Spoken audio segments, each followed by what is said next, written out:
Assalamualaikum dan selamat sejahtera. Apa khabar murid-murid?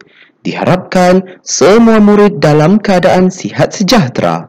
Saya, Cikgu Afan akan mengajar kalian subjek bahasa Melayu yang bertajuk Catatan Jian Hui. Untuk pengetahuan murid-murid, tajuk Catatan Jian Hui ini terdapat pada muka surat 94 dalam buku teks bahasa Melayu tahun 6. Diharapkan semua murid sudah pun bersedia untuk mengikuti pembelajaran pada hari ini. Standard pembelajaran pada hari ini iaitu 5.1.5 memahami dan menggunakan pelbagai jenis kata adverba mengikut konteks dengan betul. Objektif pembelajaran pada hari ini iaitu, pada akhir pembelajaran dan pemudahcaraan, murid akan dapat menjelaskan dan menulis 12 ayat mengenai catatan Jian Hui dengan menggunakan pelbagai jenis kata adverba mengikut konteks dengan betul. Kedua, menulis untuk menyampaikan 4 maklumat bergambar dalam bentuk karangan berformat catatan mengenai catatan Jian Hui dengan menggunakan bahasa yang santun. Kriteria kejayaan pada hari ini iaitu murid berjaya menjelaskan dan menulis 12 ayat mengenai catatan Jian Hui dengan menggunakan pelbagai jenis kata adverba mengikut konteks dengan betul. Kedua, murid berjaya menulis untuk menyampaikan 4 maklumat bergambar dalam bentuk karangan berformat catatan mengenai catatan Jian Hui dengan menggunakan bahasa yang santun. Murid-murid, apakah kebaikan menyertai pertandingan ko-akademik seperti ini? Ya, tentu ada banyak kebaikan apabila murid-murid menyertai aktiviti ataupun pertandingan berbentuk ko-akademik. Seperti yang murid-murid dapat lihat dalam gambar itu, yang pertama merupakan gambar pertandingan pidato. Dan gambar yang kedua itu merupakan gambar kanak-kanak yang sedang bermain permainan iaitu dipanggil sahiba.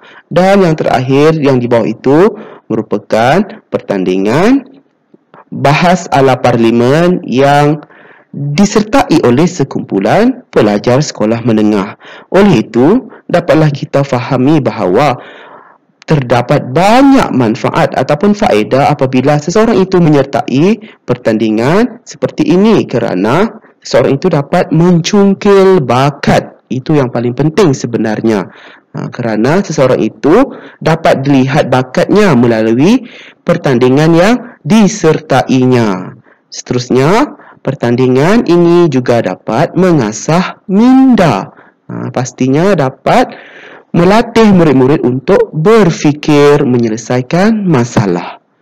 Dan seterusnya, seseorang itu juga dapat melahirkan sifat keberanian apabila berada di khalayak umum sewaktu bertanding. Seperti itulah berpidato di hadapan orang ramai. Pastinya murid tersebut tidak berasa takut untuk menyampaikan idea ataupun hujah-hujah yang bernas di atas pentas. Dan seterusnya di situ, salah satu kebaikan apabila seseorang itu menyertai pertandingan seperti ini, ia merupakan syarat permohonan ke sekolah berasrama penuh dan universiti. Sekarang tentunya ramai murid yang berlumba-lumba untuk menyertai pelbagai pertandingan. Untuk apa? Pastinya untuk memohon sekolah-sekolah yang hebat seperti sekolah berasrama penuh. Dan apabila murid berada di sekolah menengah, mereka akan memohon universiti selepas tamat sijil pelajaran Malaysia dengan melibatkan aktiviti seperti pertandingan inilah apabila di sekolah. Dan akhir sekali pastinya aktiviti seperti ini dapat memartabatkan bahasa Melayu yang merupakan bahasa Melayu sebagai bahasa kebangsaan ataupun bahasa perpaduan dalam kalangan rakyat Malaysia yang pelbagai kaum.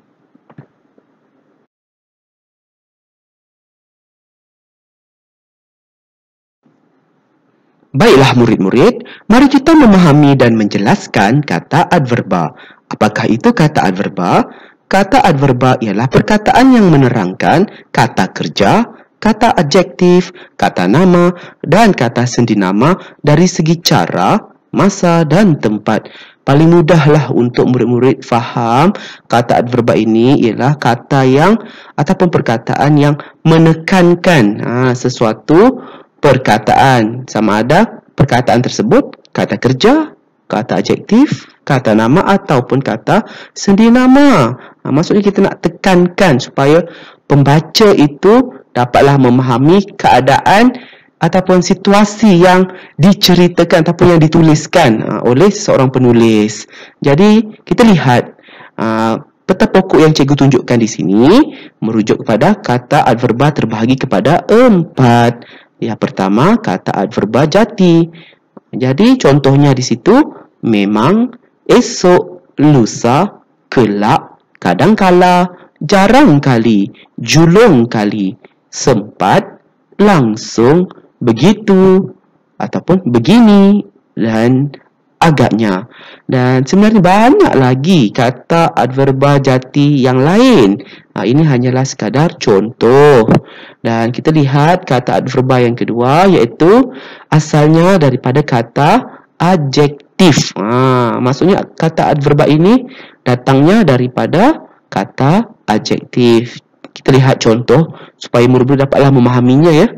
Tepukan gemuruh. Maksudnya di sini gemuruh merupakan kata adverba dan kata adverba gemuruh ini asalnya daripada mana? Daripada kata sifat ataupun kata adjektif. Maksudnya tepukan itu yang terlalu kuat, bukannya tepukan yang perlahan. Seterusnya kita lihat sakit kuat. Kuat ialah kata adverba. Maksudnya kata adverba yang asalnya daripada kata adjektif ingin menekankan supaya pembaca tu dapat tahu dengan lebih jelas sakit yang bagaimana. Sakit yang betul kuatlah kan. Dan seterusnya terbang tinggi. Terbang tinggi ini merujuk kepada perkataan yang mengandungi kata adverba iaitu tinggi. Tinggi ini asalnya daripada kata adjektif, kata sifatnya kan. Dan kita ingin menerangkan ataupun menekankan bahawa keadaan terbang tu kan, cara terbang tu bagaimana? Adakah terbang rendah ataupun tinggi? Jadi kita ingin tekankan terbang tinggi. Maksudnya betul-betul sesuatu benda itu terbang ataupun burung itu terbang yang sangat tinggi. Kemudian halus mulus. Mulus di sini merujuk kepada kata adverba yang asalnya daripada kata adjektif. Dan seterusnya bertiup kencang. Sama jugalah. Kencang ini merujuk kepada kata adverba asalnya daripada kata adjektif. Ingin menerangkan lagi ataupun menekankan lagi keadaan ataupun situasi bertiup tu kan. Keadaannya angin itu bertiup kencang. Maksudnya betul-betul kencang. Seterusnya kita lihat ketawa besar. Sama jugalah besar kata adverba ingin menekankan situasi ataupun keadaan ketawa itu. Berjalan pantas.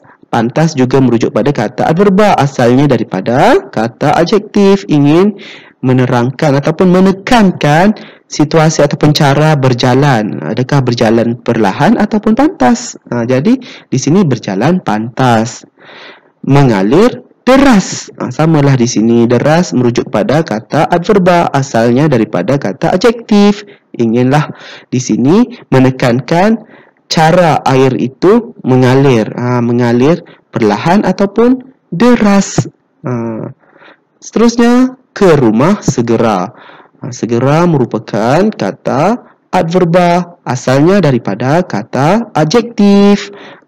Dan ingin menerangkan ataupun menekankan keadaan ataupun situasi seseorang itu pulang ke rumah dengan keadaan yang begitu cepat ataupun pantas. Segera itulah. Maksudnya kita nak tekankan lagi.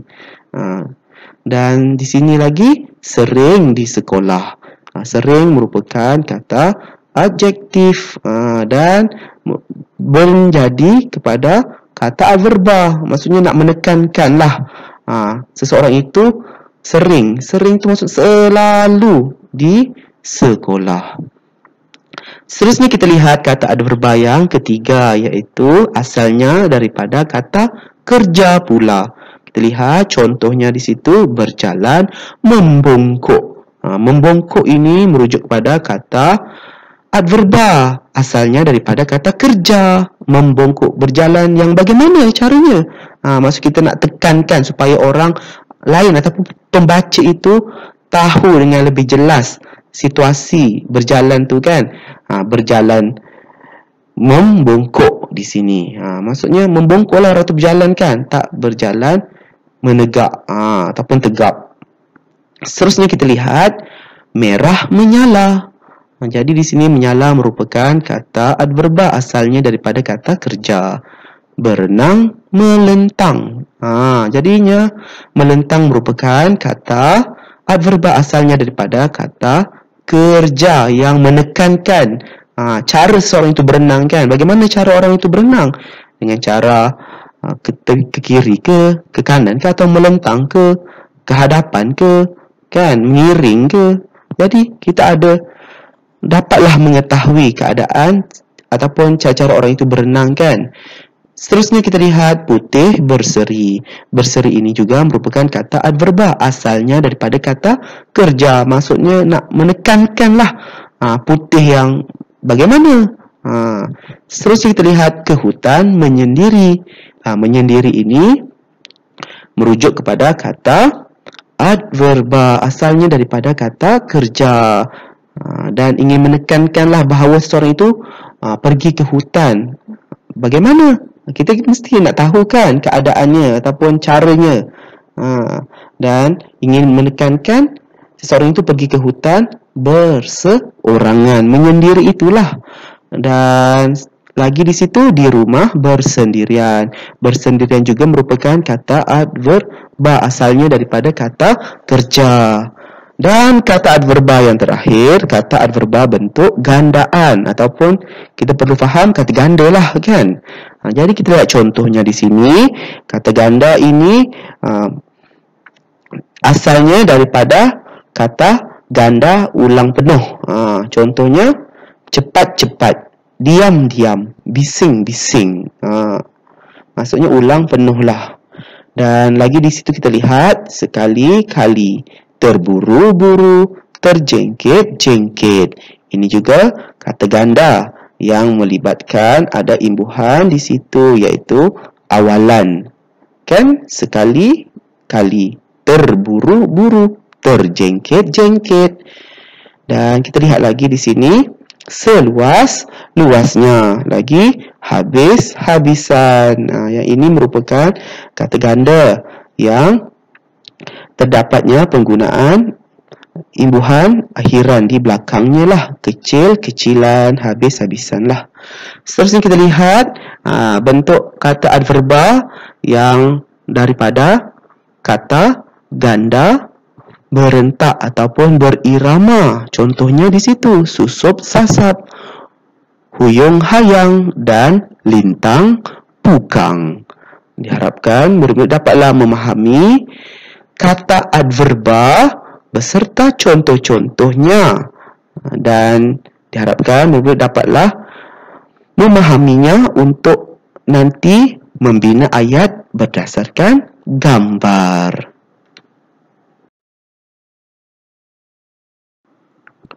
Baiklah murid-murid, mari kita membina ayat dengan menggunakan kata adverba yang sesuai berdasarkan gambar yang pertama ini.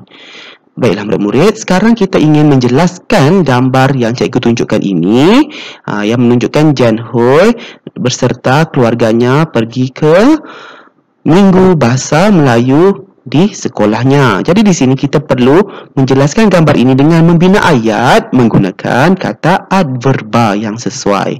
Jadi di sini Cikgu Afan sudah pun membantu murid-murid dengan menyediakan ayat beserta kata adverba. Jadi murid perlulah melengkapkan ayat ini sahaja. Mudah kan? Ya, jadi kita lihat kata adverba yang pertama, berjalan cepat. Contoh ayat di sini kita lihat, saya melihat ibu bapa membawa anak-anak ke sekolah.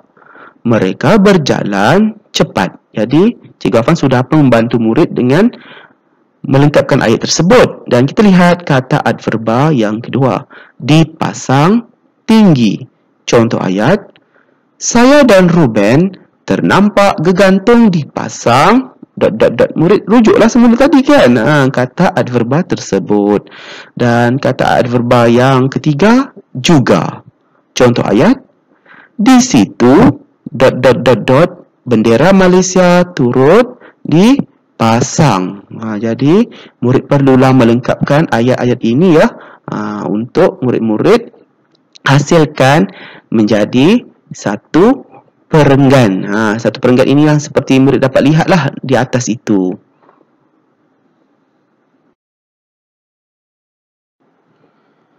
Seterusnya, mari kita membina ayat dengan menggunakan kata adverba yang sesuai berdasarkan gambar kedua ini. Jadinya kita lihat gambar yang kedua ini menunjukkan seorang peserta yang sedang membaca buku, iaitu dia telah menyertai pertandingan bacaan pantas pada pukul berapa? Pukul 8 pagi. Jadi di sini kata adverbanya cikgu sudah nyatakan, iaitu lah. Contoh ayatnya, pertandingan bacaan pantas telah dijalankan dan tidak terlalu sukar kepada para peserta. Murid lengkapkanlah tempat kosong tersebut dengan menghubungkan kata adverba itulah, lah tersebut. Seterusnya kita lihat kata adverba yang kedua, julung kali. Contoh ayat, acara ini diadakan oleh pihak sekolah. Jadi murid lengkapkanlah ya ayat ini dengan menggunakan kata adverba tersebut. Dan kata adverba yang ketiga, dibaca pantas. Contoh ayat, teks cerita itu perlu oleh para peserta. Murid lengkapkanlah ayat ini ya dengan menggunakan kata adverba yang cikgu sediakan di situ. Jadinya di sini ayat-ayat ini akan digabungkan dan menjadi satu perenggan dalam teks penulisan karangan format catatan nanti.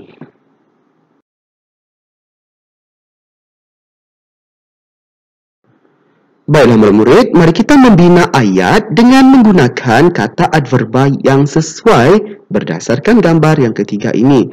Gambar yang ketiga ini menunjukkan dua buah kumpulan pelajar ataupun murid yang sedang bertanding dalam pertandingan kuis tata bahasa. Dan kita ingin menerangkan gambar ini dengan menggunakan kata adverba, dan kata adverba ini akan digunakan dalam ayat. Dan kita lihat kata adverba yang pertama di situ, iaitu tepukan gemuruh. Contoh ayat, kumpulan Amar mendapat di dalam dewan. Jadi murid lengkapkanlah ya ayat ini dengan menggunakan kata adverba. Seterusnya kata adverba yang kedua, hampir pasti. Contoh ayat, saya yakin bahawa dia untuk memenangi pertandingan kuis tata bahasa itu. Murid lengkapkanlah ayat ini ya. Dan yang terakhir, sahaja. Kata adverbanya sahaja. Contoh ayat, dia menjawab soalan kuis itu dengan tenang murid lengkapkanlah ayat ini dengan menggunakan kata adverba. Dan ayat-ayat ini akan digabungkan dalam satu perenggan nanti apabila hendak menulis penulisan format catatan nanti ya.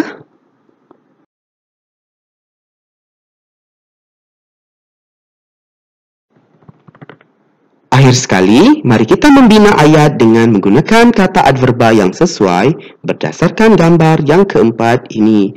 Jadinya di sini kita lihat gambar yang keempat ini menunjukkan seorang peserta yang sedang membuat persembahan dalam pertandingan bercerita pada pukul 11.45 pagi. Jadinya kita lihat kata adverba yang di situ iaitu memang. Contoh ayat, Damrong telah menyertai pertandingan bercerita kerana dia ... berbakat dalam bercerita. Jadi murid lengkapkanlah ya ayat ini dengan menggunakan kata adverba tersebut. Dan kata adverba yang kedua iaitu harapan melangit. Contoh ayat, ibu bapanya meletakkan ... terhadap kejayaan anaknya. Jadi murid lengkapkanlah ayat ini ya dengan menggunakan kata adverba tersebut. Dan terakhir di situ beratur lurus. Jadi ayatnya, semua peserta ... di luar dewan menunggu giliran untuk bercerita di atas pentas. Jadi murid lengkapkanlah ayat ini ya dengan menggunakan kata adverba tersebut. Dan untuk pengetahuan murid-murid perlulah menjadikan satu perenggan dengan menghubungkan ayat-ayat ini untuk ditulis dalam bentuk penulisan format catatan nanti. Kini tiba masanya murid perlu tuliskan sebuah penulisan format catatan yang bertajuk Catatan Jan Hui berdasarkan ayat yang telah kamu bina tadi. Sila rujuk slide aktiviti 2 tadi, tuliskannya dalam buku penulisan.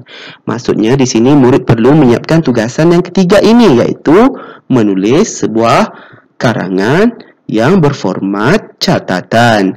Ayat-ayat ini jangan risau kerana cikgu telah pun membincangkannya tadi dan murid hanyalah perlu untuk membentukkan sebagai sebuah perenggan seperti yang murid dapat lihat dalam perenggan yang pertama di situ, iaitu P1 merujuk kepada perenggan yang pertama dan murid perlu rujuk gambar yang pertama, dan perenggan yang pertama ini sebagai juga pendahuluan dalam catatan tersebut.